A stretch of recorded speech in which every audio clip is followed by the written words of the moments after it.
Hey, it's Paris. You know I love sparkly things, right? Like stars. Duh. And thanks to Hilton and AutoCamp, I just slept under them. Picture me, serving looks by the fire outside my luxurious Airstream, making s'mores with the kids, while a national park is our backdrop. The great outdoors meets Hilton hospitality. That's hot. Explore all the new ways to stay at Hilton.com. Hilton for the stay. Welcome back to the Epic Universal Podcast. I'm entertainment writer Jim Hill, and this is the podcast where we cover the latest Universal news, rumors, and histories. And as always, I'm joined by Eric Hersey, though this time around, it's like, what? We got a third stooge joining us, right? We got, well, stooge. No, that's offensive. I'm sorry. We shouldn't call John T. a stooge. John T. has actually been incredibly generous. He shared his impressions of, Universal Horror Unleashed out in Vegas. Is that correct? Right. Yeah. Yeah. We had conversation last week. We were talking a bit, and we kind of went through some Yelp reviews and see, what everybody was thinking. And it was kind of a matter of like, we really didn't know what to take from it, but it's now we have firsthand someone that actually went. So for the most part, John, he emailed and gave us a pretty decent breakdown of everything that was kind of going on. Yeah. So for those who haven't witnessed or gone yet, we have a little bit more insight, but overall, I was very happy to share some of that. So I guess he went, I think on the 21st or so. Yeah. In fact, what was nice about John reached out before going, and he had actually heard us talking about it on the show. And I think also Len and I talked a little bit about the show. So he had done some investigating prior to going to Vegas. And, he went to the Horror Unleashed website to see if there are any dates sold out. And it's like, nope. If anything, he was able to score a reservation for the Premium House Bar. And then John was nice enough to check in after he actually experienced it. And what did you think of his take on the venue? Well, I think, everything was, mentioned that there was specialty drinks and kind of everything we talked about, and being well immersive and so forth. But I think the major thing that I thought of is like, all right, how long did it take? How long were the lines? How many people, were there? And it seems to be that was able to see kind of everything in about 2.5 hours, which I don't, this is where it's just really tough, because like, how long does a normal Halloween Horror Nights venue, like with all the houses down in the parks, take, right? So is that normal 2.5 hours for 4 houses? And the scare zone ish stuff? Not even close. And want to stress here that John T. said, asked him, he was there for 2.5 hours and he saw every house twice. In fact, the longest wait he experienced that night was 10 minutes. He had a meal, 2 drinks, and a dessert, and had an interaction with every character he saw there. Maybe 6 or 8 of those guys, and he definitely did not hurry. And John specifically said it was not crowded at all. Also mentioned that he flat out loved the Exorcist house. Yeah. That was amazing. It was based on a movie he hadn't even seen, and he enjoyed the house so much it made him want to go check out the movie. So, oh, they gotta love that. That means that is great theming and quality. Obviously, that you could talk somebody into the the seats there. Okay. But yeah, so I even followed back up, and at the time of this podcast going live, there will be a video. He actually is posting a video on YouTube that actually documents that. Wow. So that'll okay. Be, so if I can remember, I'll share it out on that'll social. Be great. You can kind of see it there. But one of my questions was just in general, like, does Vegas have a busy season? Because that's the thing is like, is there a busy season or is it normal? Because I'm thinking maybe it's just not busy in Vegas right now, right? Well, taking the 30,000 foot view, anybody who's been paying attention to what's going on in Vegas right now, they actually refer to it as the gouge.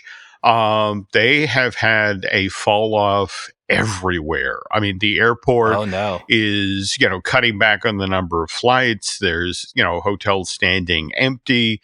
I mean, this is the thing. In fact, John T. talking about Universal Horror Unleashed, it flat out says, "Look, not crowded at all. My advice is to go as soon as you can, because I predict one of three things will happen. Either it will close due to low crowds, and we really, really hope that doesn't happen. They will make cutbacks to save money." Or, best of all possible solutions, the gouge will end with hotels returning to reasonable resort fees and cost of staying there, and this will get crowded again.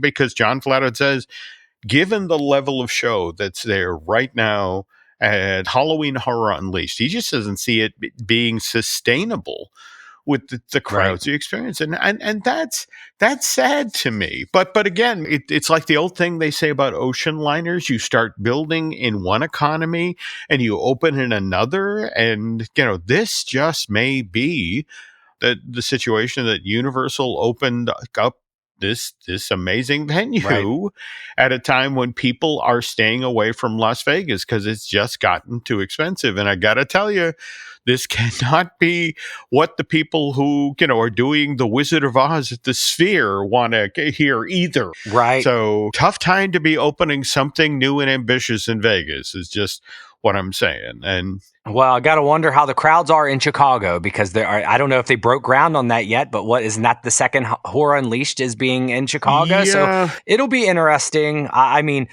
truth be said, like, let's hope that the crowds come, they fix this, because I kind of even said, well, hey man, here's the thing is, if it's not busy on the first month, when like you have people that are willing, like the diehards and the vloggers and the bloggers, they're all traveling to go there. So we're 2 weeks in and it's not packed, like it's never going to get more hype than with the first opening, right? Interesting you say that. And let me float an alternate theory here, because this is, in a weird set of way, this is the opening of Walt Disney World Revisited. Because remember, that opened October 1st, 1971. And the folks who built the resort in Florida knew that busy time for the Disneyland was, Thanksgiving going forward. They knew there would be crowds by Thanksgiving. And by opening in October, they had 6 weeks to effectively train the crew, get everybody ready. And then when, the tsunami of people came, they were ready. And remember, this is Universal Horror Unleashed. And face it, the busiest this particular attraction ever will be that week around Halloween. Yeah. In fact, I've talked with folks at the Universal who flat out said, yeah, it's a Disney World plan. We're opening in August, and hope to have a couple of weeks, just sort of shake down. I mean, remember the earlier stuff that we heard? They were having trouble delivering food quickly. That's literally opening week problems. Right. But everyone's a new hire at that point in time. They don't know where the stuff is, right? Absolutely. It's just, we've all been in that position. Yeah. So hey, you know what? The good news is, we appreciate John sending this absolutely. in. Everyone else, when you go, send us the updates. Let's hope that it continues to get a little bit better, and there are some lines there, because the last thing we want is this to not be a success, because that means we won't be having localized ones in our markets. And let's be real, I would love to have some Universal properties closer to Wheeling, West Virginia. So there's hoping. But thanks again for sending that in. Loved hearing everything, and really John, we owe you big time. So all right, other news. It's been a busy week there at the Hersey household. Your firstborn heading off to college. Yeah, a little bit. Yeah, we just moved him in, so he was wearing a Hogwarts shirt in all the pictures, and just so happened it was just like, and this, so that my C is my 18-year-old. My daughter was with us, right? And she said, well, this is kind of like going to Hogwarts. And then she was like, oh, it's more like Monsters University. Okay. So you can just tell, like, our first college experience, sending somebody off that we are relating to Disney and Universal. How funny is that? And I will, as soon as we finish here, start looking for a Spirit jersey for Monsters U for there we for go. Hunter. So no, but we got a lot of news in general. beyond that. But as Jim likes to say, before we get to the news, we'd love to thank our sponsor, right, Jim? That we would, and that is the nice folks at unlockmagic.com. And if you are planning a trip to Universal Orlando or the Walt Disney World Resort, check them out on unlockmagic.com. They offer real discounts up to 12% off of theme park tickets. And with holiday season just around the corner, because of course it's August, we're now celebrating Halloween in Orlando. Unlock Magic gets you discounts to Mickey's Not So Scary, Very Merry, not to mention Jollywood Nights. So visit unlockmagic.com and save. And okay, so obviously we're talking about Universal and its horror thing, and Eric and I have both mentioned repeatedly on this podcast, we're wimps. So I didn't know I needed a piece of jewelry, but I just found out about one that's being offered at Halloween Horror Nights this year. So tell the nice people about the Deathly Afraid necklace. Oh, listen, Jim, I got tagged a lot in this so that everybody knows how big of a coward I am, obviously. Okay. It's like I'm making a great name for myself for just being scared of things. But no, the Deathly Afraid, so it's a new upcharge option, which I would gladly fork out the $20 necessary. So it's a necklace that is essentially, its purpose is to reduce the direct interactions from scare actors in scare zones in common areas. Now, mind you, this does not apply to the haunted houses. They are fully immersive, but this is for someone who wants a less intense experience.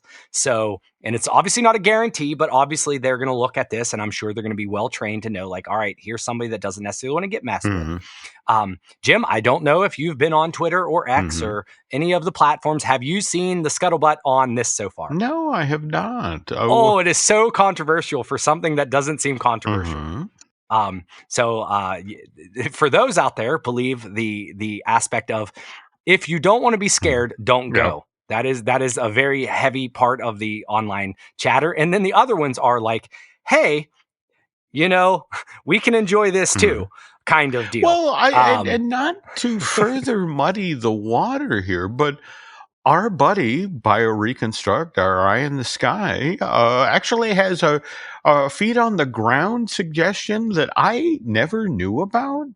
But here's the deal, Eric. If you are walking down the street through a scare zone, you're fair game. If, on the other hand, you stay on the sidewalk, according to BioReconstruct, you are literally, they can't touch you. Right. Don't get me wrong. I think there's a number of folks online who are kind of missing the boat on what also is probably driving people kind of to go, ooh, I want a Deathly Afraid necklace. It's a Halloween Horror Night collectible. There you go. I mean, it's just sort of, yet another trophy from the event, and more to the point, I mean, it's just the Deathly Afraid necklace. If that is not the name of the 9th Harry Potter book, right. Yeah. Deathly Hallows. Well, I will tell you this. I will tell you from experience, Jim. We went to Hershey, PA, Hershey Park, last Halloween area time, and they had a very similar, they had scare zones. I didn't even know what they were called at the time, but they had people walking around. I unfortunately could not walk there with my family because my daughter and my youngest son was terrified to walk by. If I could bought her a necklace, I would have been able to experience all those and didn't have to leave. So here's the thing is that it's not, if you want to enjoy this as a family, my daughter will not do a haunted house. The reason I can't go to Halloween Horror Nights right now is because two of my children do not want anything to do with it. So I have to wait them out until they're old enough and they will, or I have to go by myself. And and that might be an option, but I do think this could be a very good option for those. Wear this necklace. They're not going to mess with you.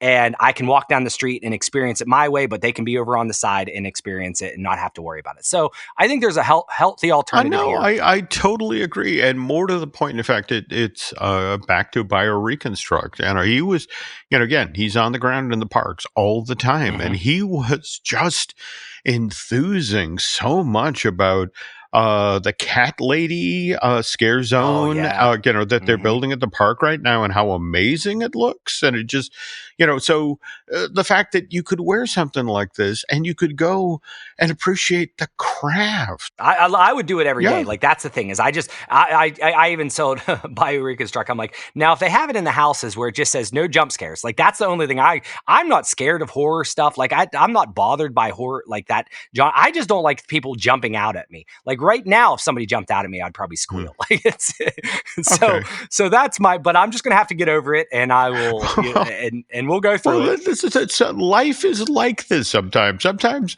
Right. things, you don't want to happen to you. Like, you'll love this today. Literally, I go down to get the mail, and what's waiting for me in our post office box? But Nancy and I have reached the age that we literally got a solicitation from the Cremation Society. It's, Oh god. just effective. Well, we were just checking our charts here, and you're old enough for us to reach out to you now. And it's like, wow, thank you. Okay. Always love to be reminded, how much closer to death you are. Oh, So that's it. anyway. No, great. No, we got plenty of scare zones going on around here, with check tire lights coming on, this and Oh, that. So like yeah. we're just all getting prepped There for we it. go. There we go. Okay, now continuing on in the Halloween Horror Night space, after the people who eat out, you're going to need an adult beverage. Calm down. Gonna collect yourself. And Right. we just learned from Ashley about a new bar experience, right?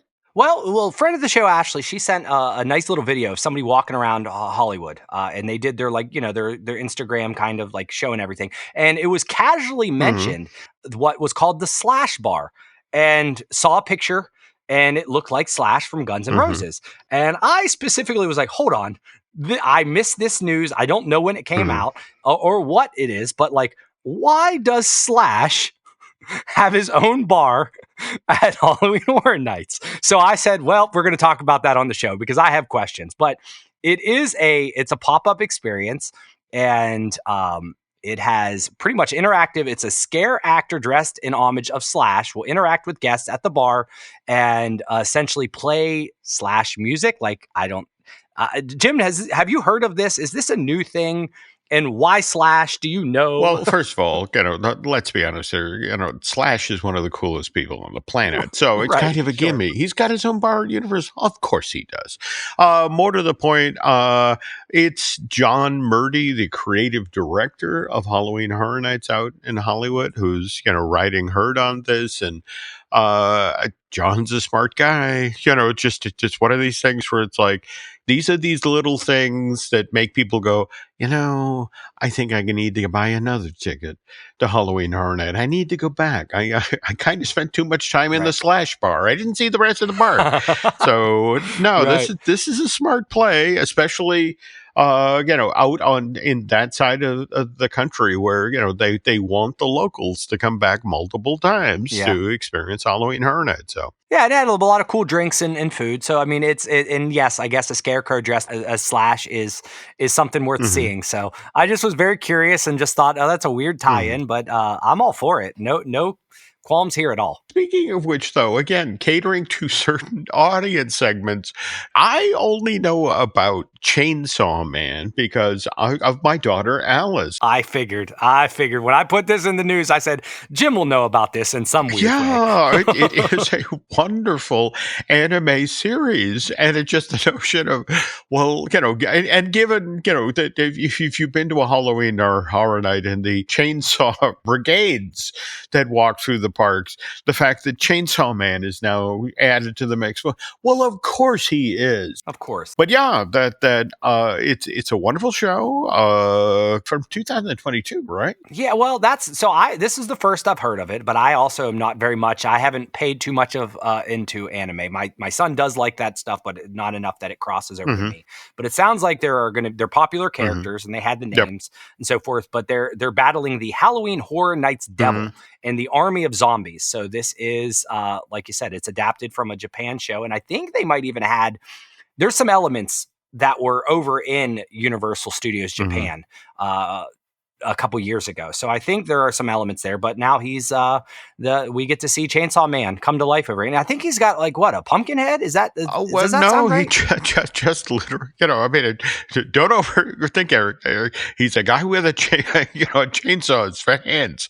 And my understanding is, this bringing this into the park is on the overwhelming success, how passionate people were about when One Piece came into the park as part of FanFest. So, not a surprise, but again, now it's like, cool, I have another reason to try to get Alice to go with me to these things. Yeah, you got it, Jim. And the reason, and here's a reason I want to go back down to Florida. You love hearing about the Halloween Horror Nights. You guys all know that I need my Deathly Scared necklace and so forth. But they are just talking about the new tribute store. And it is the Museum of Antiquities tribute store, and it is full of Easter eggs and lore, and just looks amazing. And it is at the Palace Arcade.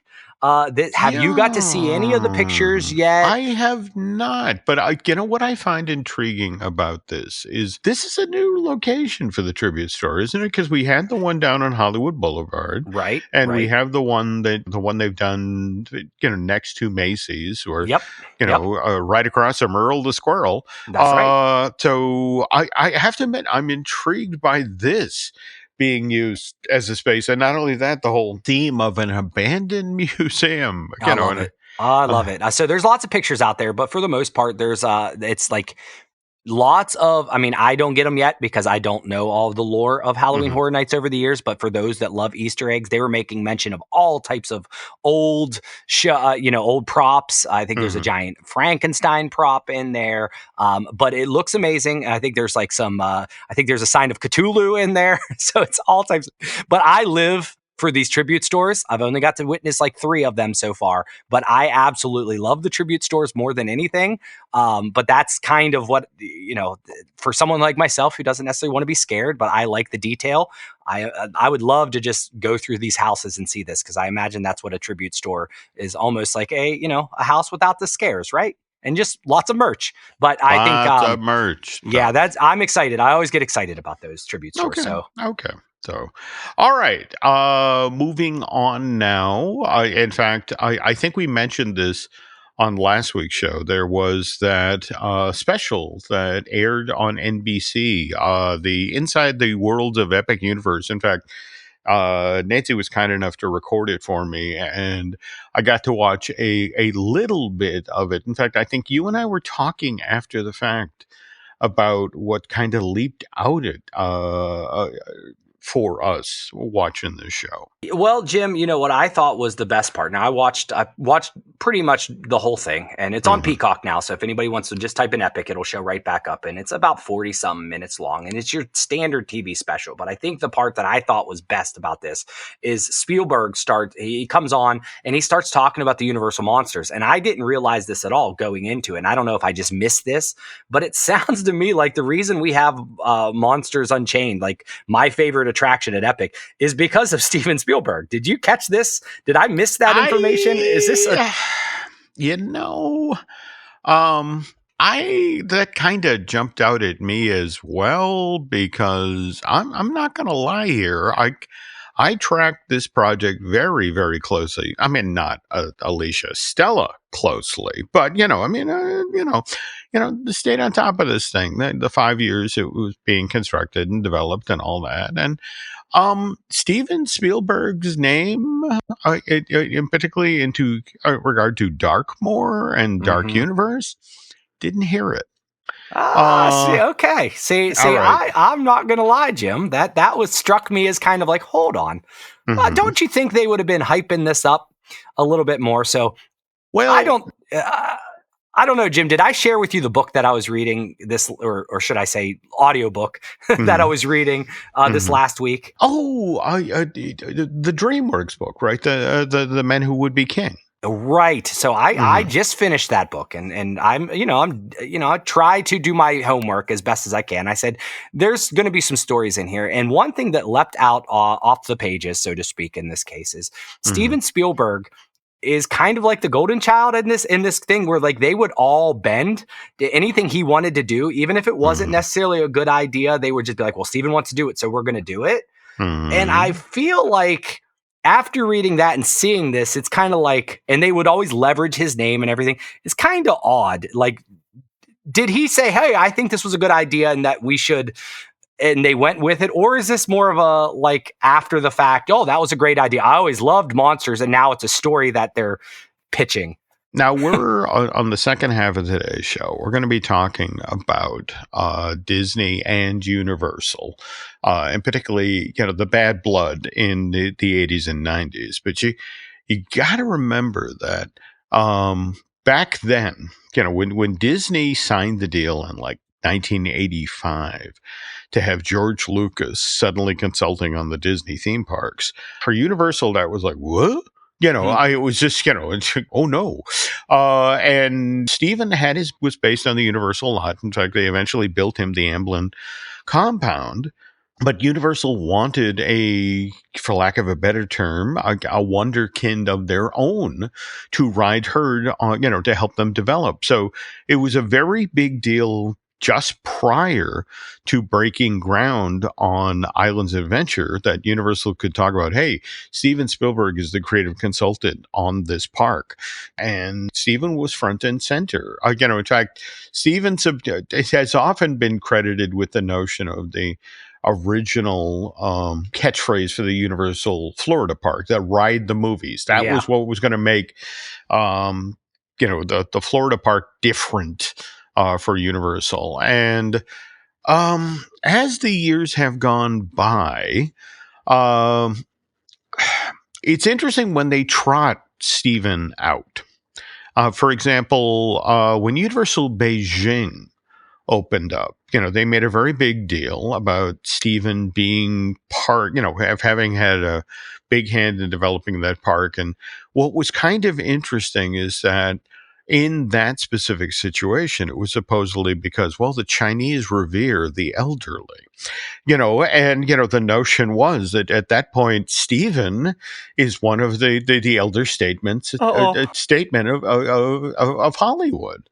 And so, and that's the other thing that was just fascinating. It's like, to have Steven be the guy who supposedly is writing herd, I'm the one who insisted they put in Darkmoor. I'm the one who insisted I put in Dark Universe. Wait a minute. Aren't you the guy who makes them stop the Jurassic World ride at the top to get out so you don't go down the big scary slide? You're the guy pushing the Monsters Land, though. I'm sorry. I don't necessarily buy this story. On the other hand, to be fair, one of my absolute favorite rides ever at a Universal park, the Back to the Future ride, we got.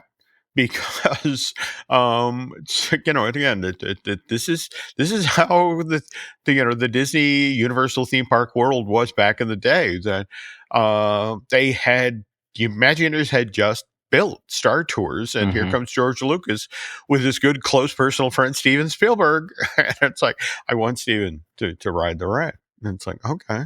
And they, and he rides the ride, and and then he goes back to Universal. Oh my God, this amazing Star Tours thing that Disney's doing, and you need to do something like that for the Universal parks, and then Back to the Future came along, and we got that. So, So, yeah. Jim, what do we think? We think Steven's like, hey, I think I had that idea. I think it's great to do this. And it's like days before opening. Oops. And they're all saying, well, I guess it was Steven's idea. Let's give him credit. There we go. Either way, it makes a good story, but that was it's one of those things where it's like, okay, guys, if it were me and that was the story, I wanted to put out there, I would have started like 5 years ago, not 3 months after the park opened. Yeah. Hey, and I think here's the deal is, and I mean, I don't know, but we know this might not be true because the score was done by Danny Elfman. If it was really Steven Spielberg's, wouldn't it be John Williams? Interesting point. All right. Either way. Now, Fun story. And speaking of which, we have some other fun stories when we get to the feature section. In fact, we're going to key off of a story suggestion that Eric came up with. But first, this What does every USAA member have in common? Family. We're one big family who supports the military community and their eligible families. And if you, your parent, or spouse served, you could join our family and save big on auto insurance. Visit USAA.com/join today to check your eligibility. Membership eligibility and product restrictions apply and are subject to change. USAA means United Services Automobile Association and its affiliates, San Antonio, Texas. With a major selection of the looks your kiddos love starting at just $4 in the Walmart app, a new school year means a stylish new them. Who knew? Find skater skirts and Crocs that say, I'm casual but cool. Sparkly sneakers that say, it's my classroom, you're just learning in it. And preppy polos that say, I'm the teacher's pet, even if they're mommy's menace at home. Find their favorite styles starting at just $4 in the app. The Walmart you thought you knew is now new.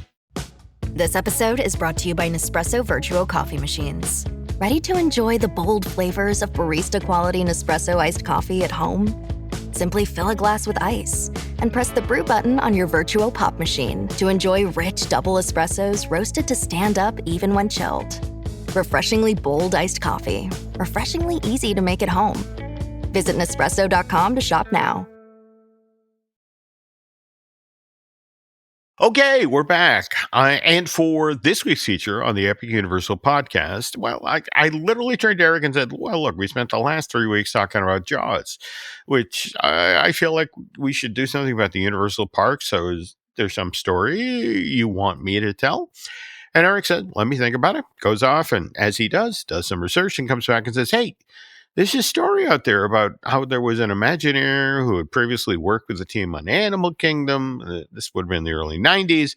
He leaves WDI, goes over to Universal Creative, and supposedly the same guy, much like kind of like that Star Wars Back to the Future story we just shared. He goes to people at Universal and says, hey, the folks who were working on the second gate for Florida, it's like, Disney's doing a dragon-themed roller coaster, and that would be a really great fit for Lost Continent, and which again, allegedly, reportedly, supposedly, is how Dueling Dragons winds up in Merlinwood and that section of the theme park. So, what Eric asked me is like, any truth to this story? Because again, it's been going around for more than 3 decades at this point, and so I did my due diligence, I do my research, and I go back to Eric and go, sorta. How's that for vague? Wishy-washy. Okay. That's it. Yep. Okay. Well, I'll say, why can't I be more definitive about this story? Because the truth in this specific situation is complicated. All right. So let's start with the basics, folks. Disney's Animal Kingdom opens at the Walt Disney World Resort April 22nd, 1998. Whereas Universal's Islands Adventure, which helps transform what Universal was operating down in Orlando from a single theme park to a destination resort, that opens May 28th, 1999. So that's what, 13 months apart? So, yeah. Okay. So, but if we really want to talk about where today's story actually gets started, we have to jump back almost a full decade to May of 89, which is when Disney MGM Studios, on the 1st of May of that year, opened up at the Walt Disney Resort, and then a year and 6 weeks, so damn near 13 months, so the pattern holds. Wow. Universal Studios Florida opens on June 7th, 1990. Boy, they're only 13 months to rip ideas off. Is that there we go. Okay, now, if you have previously listened to this podcast, you know that the period where both of these studio theme parks are being built down in Florida is an especially contentious time when it comes to theme park divisions of these two corporations, Disney and Universal. Lots of accusations flying back and forth about who stole what idea for what attraction. And yeah, case in point, Eric, Catastrophe Canyon. The effects-filled finale of Disney MGM Studios, a theme park that their backlot tour. Now, to hear the people at Universal talk, this guest experience, where visitors to Walt Disney World sat in a train that was first shaken by an earthquake, then threatened by blasts of fire and walls of water, and then this full-size fuel tanker truck, starts sliding sideways toward you. And, well, again, the folks at Universal Creative said that what the Imagineers had done with MGM's Catastrophe Canyon was a direct lift. That's the polite way of saying an outright steal of what Universal Studios Hollywood had just added to their own tram tour March 25th, 1989. And remember, MGM opens May 1st, 1989. Yeah. And this is Earthquake the Big One, which, again, same exact elements. First is an earthquake, then there's blasts of fire, there's walls of water, and hey, look at this, a fuel truck, sliding sideways right toward me. While then recreating what it was like to experience an earthquake, the 8.3 in the Richter scale. And Universal, for its part, is like, look, we can literally tell you the movie this is based on. It was called Earthquake. We made it November of 74. It made $167 million. That, by the way, did the inflation calculator, over $1 billion in 2025 dollars. So big hit for the studio. Wins them 2 Academy Awards, one for Best Sound, and then a special award for recognizing the special achievements in visual effects. Whereas when the Imagineers were asked, so what inspired you guys to come up with Catastrophe Canyon? Because which Disney or MGM movie might you have based this part of the Backlight Tour on? And I'm thinking, Jim. I'm digging deep. I can't quite find one yet, but well, sure. That's what was so funny. All right, because think about it. In fact, you can go back, and watch the early commercials for the opening of this park, and this thing is front and center. Big explosions and trucks sliding sideways, but it's not based on a scene from any specific movie or TV show. In fact, I remember I'm at the opening of MGM and I'm talking with a publicist, and I bring this up, and you ever watch somebody sort of to wrap themselves up, trying to come up with a coherent explanation? This is how it went. It's like, well, back in 1936, MGM made San Francisco. That starred Clark Gable, Spencer Tracy, Jeanette MacDonald. And that movie featured an elaborate recreation of the big quake that devastated Frisco back in April of 1906. And hey, that even earned an Oscar for Best Sound. And Disney, I mean, we've made movies that had earthquakes in them. Did you ever see The Apple Dumpling Gang? And it's like, what? Yeah, that comedy Western was actually set in a Wild West town called Quake City, where earthquakes happen all the time. Oh, yeah, Jim, that sounds really reasonable. Why not dig into the archives of MGM of 1936 to go ahead and build something in 1989? Sounds realistic. Sure. Yeah, and of course, you remember Catastrophe Canyon, set right in San Francisco of 1906. Now, of course, what the folks at Disney, look, they're trying very hard to justify Catastrophe Canyon. Of course, what they can't say is Michael Eisner told us to add something like this to the Backlight Studio Tour, because back when he was president of Paramount, Michael got to see in advance, allegedly, reportedly, supposedly, the plans for the theme park that Universal was planning on building down in Florida, which is how he knew in advance, allegedly, reportedly, supposedly, that something like this would be a key component of Universal Studios Florida. So, look, if you talk to, now mind you, okay, if you talk to any of the Imagineers who worked really, really hard on Catastrophe Canyon and then started to mention the similarities between, what Disney was building in Florida and what Universal was adding to their tram tour in Hollywood, again, burst of flame, wall of water, fuel truck sliding sideways. You actually get some very strong pushback. They're like, no. Earthquake the Big One and Catastrophe Canyon, 2 entirely different things. Theirs is set indoors, inside a recreation of a BART station up in San Francisco, whereas ours is set outside in the American Southwest, and doing sophisticated effects like this is so much harder to pull off when you're exposed to the elements. And more to the point, we didn't copy Universal when it came to doing a theme park attraction that featured an earthquake. They copied us. Oh, good. Did you remember the cave-in scene in Big Thunder Mountain Railroad? That's a recreation of an earthquake. So we did it first. Recreating an earthquake is part of a theme park attraction. I mean, and we did it nearly a decade ago.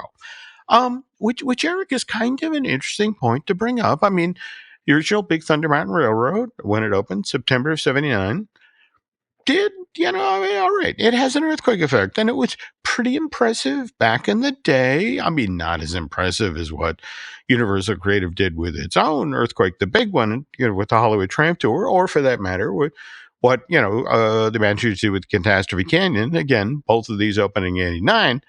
And again, forgive me for being a stickler here, but in the grand finale portion of Big Thunder Mountain Railroad, yeah, there's suddenly an earthquake happening as your train pulls into that part of the mountain. But isn't the whole point of that scene is that there's now a cave-in happening? I mean, you're looking ahead at that chunk of track and, you're supposed to be traveling. You see there's already a big pile of boulders blocking your way. And then you see that cool effect of more rocks falling down and joining the pile. And it's like, how are we ever going to get out of this place? I mean, that to me was always the beauty of riding Big Thunder Mountain Railway for the first time back in the day. I mean, that scene at the end was so beautifully staged. It was this wonderful piece of misdirection. You're looking up and you're so focused on that cave-in scene that you don't notice the dip in Big Thunder's ride track, up ahead till you're right on top of it. And then bang, you're back outside, zooming around, last set of turns before you go into the station for offload. And anyway, back to earthquake, big one, Catastrophe Canyon, the backlot tour. Long story short, 89 very fraught time when it came to these two themed entertainment companies, Universal Creative and Walt Disney Imagineering, which would then make things interesting as these two companies then began working on their follow-up projects to Universal Studios Florida and Disney MGM, which were, of course, Florida's next theme parks of size, Disney's Animal Kingdom and Universal's Island Adventure. And we'll get to how all of this bad blood continued to bubble in the early 1990s. But first, this. Introducing the perfect companion to your morning listening routine. AG1's clinically backed formula is now flavor-packed with 3 new delicious flavors: tropical, berry, and citrus. Start the day on a high note with probiotics that taste like the tropics. Mix it up with micronutrients that taste like berry or citrus. And take it all the way back with the classic AG1 Original with notes of pineapple and vanilla. Do your health a flavor or 4 with AG1 Next Gen, the daily health drink. Learn more at drinkag1.com. My cat Freddie loves to be brushed and cuddled. But stirring up his cat allergens meant sneezing and itchy eyes.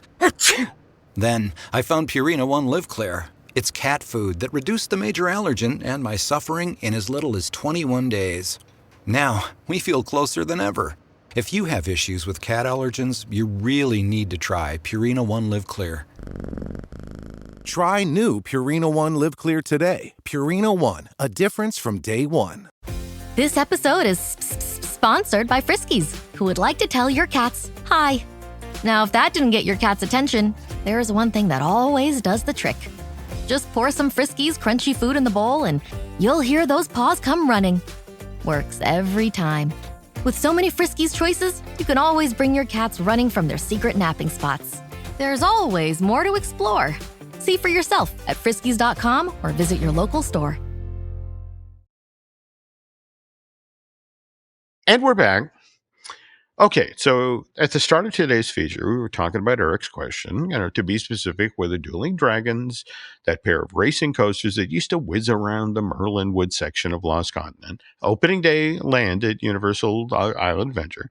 Anyway, Eric's question was, did Universal Creative borrow the idea for Dueling Dragons from Disney, which, remember, once upon a time was supposed to have a Dragon Challenge coaster, part of its never-built Beastly Kingdom land at Disney's Animal Kingdom theme park. By the way, Eric, fun little side story here. I actually played a pretty large part in how the news for Disney's Animal Kingdom got broken some 15 months ahead of really? when the Disney company Okay. wanted to put it out there. This was the Disney's timetable, June of 1995, with the park opening 4 years later. The Orlando Sentinel wound up breaking that news March of 1994. Though, if we're being honest here, this story, Eric, starts fall of 1993. Jeff Lang and I are walking into the Magic Kingdom. And just outside of Tony's Town Square restaurant, there's a cast member wearing a plaid vest and holding a clipboard. And the second I see this woman, I make a beeline for her.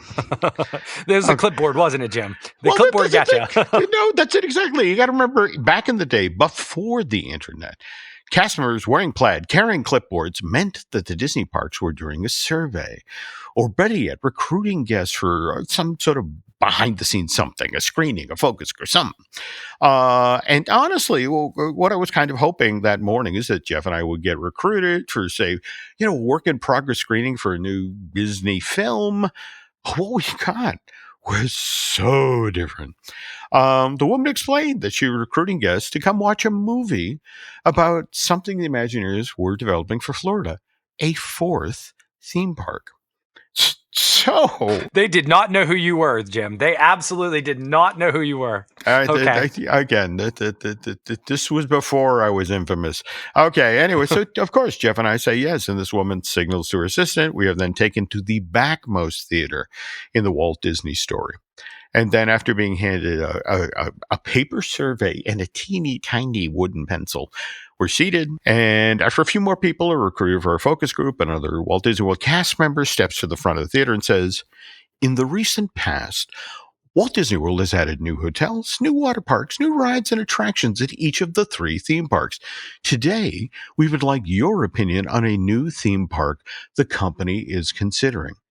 I would like to read you a very brief description of the idea and then show a 10-minute long video of the proposed theme park. The newest concept for a Disney theme park elevates the subject of animals into a new experience, creating a day-long adventure into the mysteries and marvels of the animal kingdom. Not just live, wild animals, but long-vanished creatures from the past and beasts of myth and fable are going to come to life in a park where guests travel on a safari of discovery through several different lands of animal adventure." And with that, Eric, the film begins. And given the topic of today's show, Animal Kingdom's proposed Dragon Challenge coaster influenced Universal's decision to build Dueling Dragons. It's an opening day thing at Islands. I'd like to now share in full what was said about Beastly Kingdom as part of that day's Animal Kingdom focus group, and that was that this side of the park would be a realm of imaginary animals, dragons, and unicorns. And later on in that same presentation, they'd go into greater detail, as in Beastly Kingdom is the realm of make-believe animals that don't really exist, out of legend, out of fairy tale, out of storybook. Like our legends and fairy tales about imaginary animals, this land is divided into realms of good and realms of evil. The evil side is dominated by Dragon's Tower, a burned, wrecked castle inhabited by a greedy, fire-breathing dragon. He hoards a fabulous treasure in his tower chamber. The castle is also inhabited by bats who speak to us from their upside-down perches. The bats have a plan. They enlist our help trying to rob the dragon and fly us off on a wild adventure. At last, we meet the fire-breathing dragon and barely escape unbarbecued. Now, on the good side of the land, that's ruled by the quest of the unicorn, an adventure that sends us through a maze of medieval mythological creatures to seek the hidden grotto where the unicorn lives. There's also Fantasia Garden, a gentle musical boat ride through animals from Disney's animated classic Fantasia, both the crocodiles and hippos from Dance of the Hours, and the Pegasus, the fawns, and centaurs from Beethoven's Pastoral will be found here. So how does that sound to you, Eric? Listen, I would hope it would be built. It was one of those things that I always loved the lore here, but the dragon sounds slightly familiar, right? It does. It does. Now, obvious question here, though, now is how exactly did I acquire a word-for-word transcript that was I thought you had a really good memory, Jim. I thought you had a great memory. Well, I wish I could say it was my stellar note-taking. Because remember, they did hand me a paper Sharpie and a teeny, and I'm sitting there in the dark. As soon as the lights went down, I'm scribbling away, Right. But I'm not going to lie, that wasn't it. Look, okay, I did pocket my original survey and then feigned, I misplaced it. Can I fill out another one? And they were like, okay, sure. Yeah. And as soon as, we get out of there, Jeff and I literally raced to the other side of the park because we don't want to be seen doing this. I then pull out my first survey. But unfortunately, because again, I'm taking all these notes in the dark, my handwriting is indecipherable. So, Mr. Lang and I sit there for a while and we try to remember everything that we saw and heard, but it was just too much. It was a 10-minute long film. Yeah. But that said, Eric, we did remember one key thing. The plaids are there talking among themselves and they mentioned, we got to do this for one more day. Tomorrow we're over in MGM.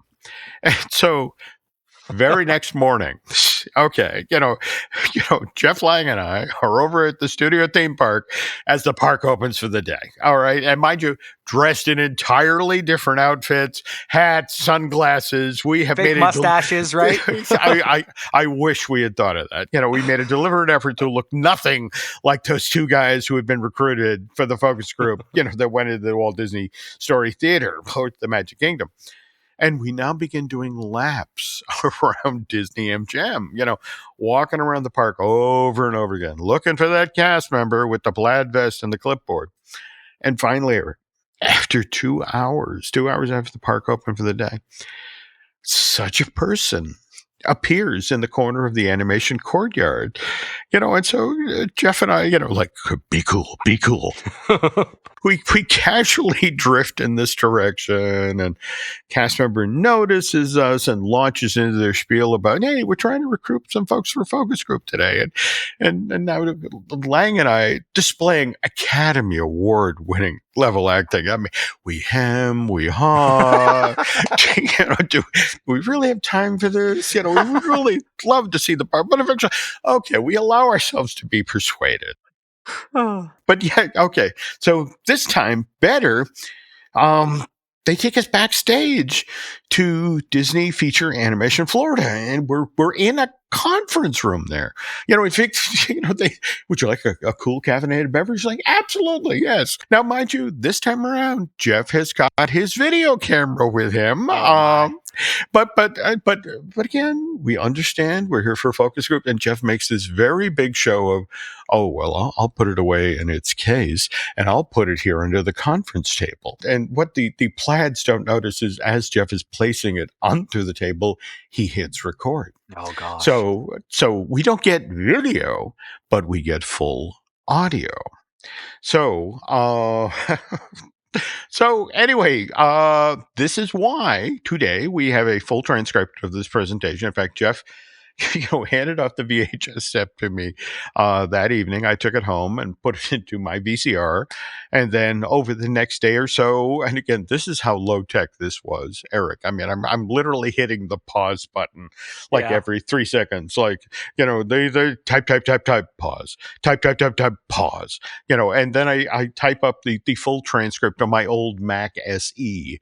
Anyway, once I'm done, I surrender the original videotape to Jeff. And I bet Mr. Lang still has this in his collection somewhere.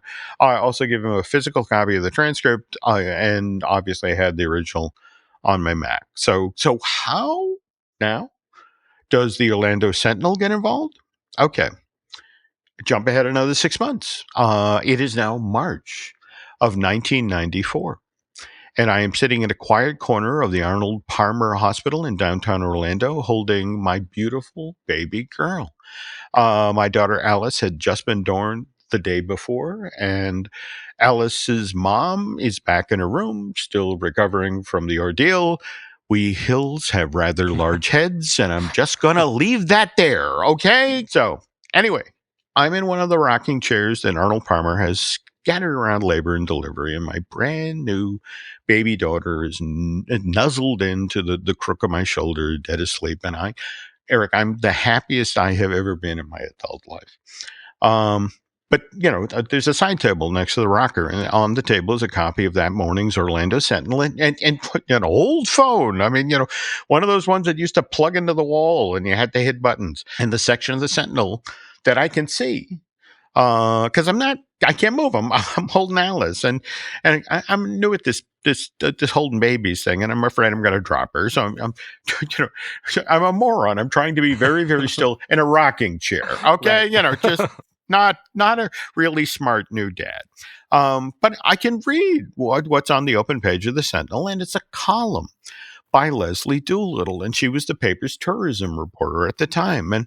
And the story that Leslie is sharing that day deals with this park that the Imagineers are thinking about building down here in Florida, something that showcases animals. And here's the thing, Leslie, because she's a really great reporter, she's gotten most of the details right, but not all of them. And I can't help but notice that at the end of the column, there's the phone number for Ms. Doolittle's office to the Sentinel. And again, I don't know why I did this. In hindsight, I blame the new baby smell. I mean, that scent that comes off the top of newborn's head, that is just one powerful narcotic. But I pick up the phone, and while I'm cradling Alice, I call Leslie. And, initially Leslie is confused because I'm whispering, and she's like, what are you deliberately being quiet because you're like in some super secret corner in Imagineering? And it's like, no, I'm being quiet because I'm holding my newborn and I don't want to wake her up. And, but we get to talking, and I let her know what parts of the Animal Kingdom story she got right and what parts she got wrong. And then I finally get around to mentioning the full transcript of the focus group presentation. And she's like, when might you be able to come to the Sentinel? And could you perhaps bring a copy of that transcript with you? And this, Eric, is actually when I began working with the folks who did the tourism columns over the Sentinel. First, Leslie Doolittle, and then her successor, Christine Cheneau, both lovely women. And of course, back then, the only way to share the pointless stories that I regularly share on this podcast, getting them out into the world, will involve killing trees, newspapers, magazines, Right.